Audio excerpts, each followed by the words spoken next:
শেষ সময়েও অতিরিক্ত বল প্রয়োগের মাধ্যমে ক্ষমতা ধরে রাখতে চেয়েছিলেন শেখ হাসিনা। দেশ ছাড়ার আগে সোমবার সকাল 10:30 থেকে প্রায় 1 ঘন্টা রাষ্ট্রীয় বিভিন্ন বাহিনীর শীর্ষ কর্মকর্তাদের চাপ দিয়েছিলেন তিনি। তবে পরিস্থিতি যে একেবারেই নিয়ন্ত্রণের বাইরে সেটা তিনি কিছুতেই মানতে চাচ্ছিলেন না। পরে পরিবারের সদস্যদের বোঝানোর পর পদত্যাগে রাজি হন। এরপর দ্রুততম সময়ে পদত্যাগ করে সামরিক হেলিকপ্টারে করে গোপনে বোন শেখ রেহেনাকে সঙ্গে নিয়ে দেশ ছাড়েন শেখ হাসিনা। সংশ্লিষ্ট একাধিক সূত্রের কাছ থেকে শেখ হাসিনার ক্ষমতা ছাড়ার শেষ 4 ঘন্টার একটা বিবরণ পাওয়া গেছে।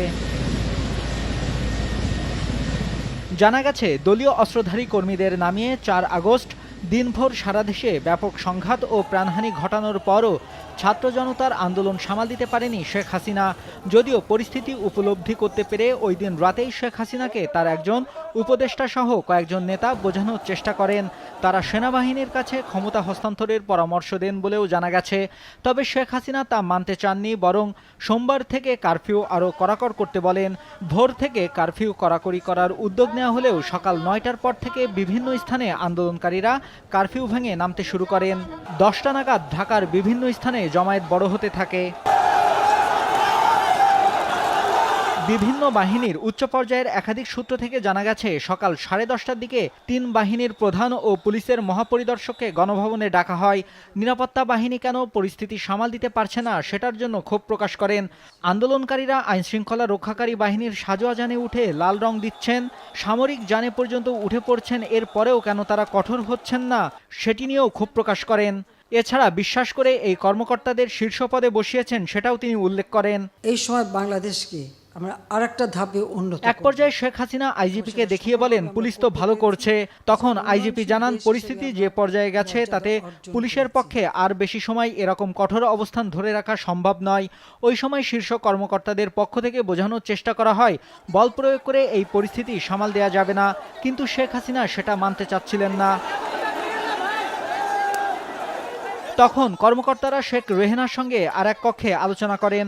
তাকে পরিস্থিতি জানিয়ে শেখ হাসিনাকে বোঝানোর অনুরোধ করেন। শেখ রেহেনা এরপর বড় বোন শেখ হাসিনার সঙ্গে আলোচনা করেন, কিন্তু তিনি ক্ষমতা ধরে রাখতে অনড় থাকেন। এক পর্যায়ে বিদেশে থাকা সজীব অজের জয়ের সঙ্গে ফোনে কথা বলেন একজন শীর্ষ কর্মকর্তা। এরপর জয় তার মায়ের সঙ্গে কথা বলেন।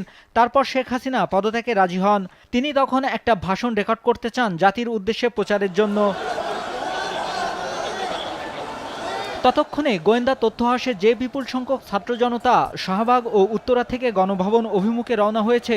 দূরত্ব বিবেচনায় ৪৫ মিনিটের মধ্যে শাহবাগ থেকে গণভবনে আন্দোলনকারীরা চলে আসতে পারে বলে অনুমান করা হয়। ভাষণ রেকর্ড করতে দিলে গণভবন থেকে বের হওয়ার সময় নাও পাওয়া যেতে পারে। এই বিবেচনায় শেখ হাসিনাকে ভাষণ রেকর্ডের সময় না দিয়ে ৪৫ মিনিট সময় বেঁধে দেওয়া হয়।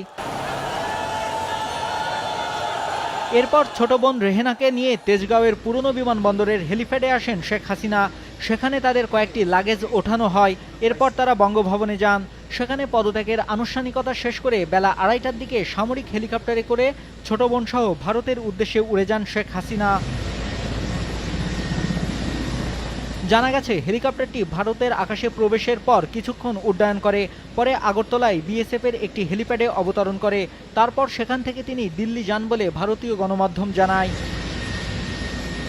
নিউজ ডেস্ক, দেশ টিভি।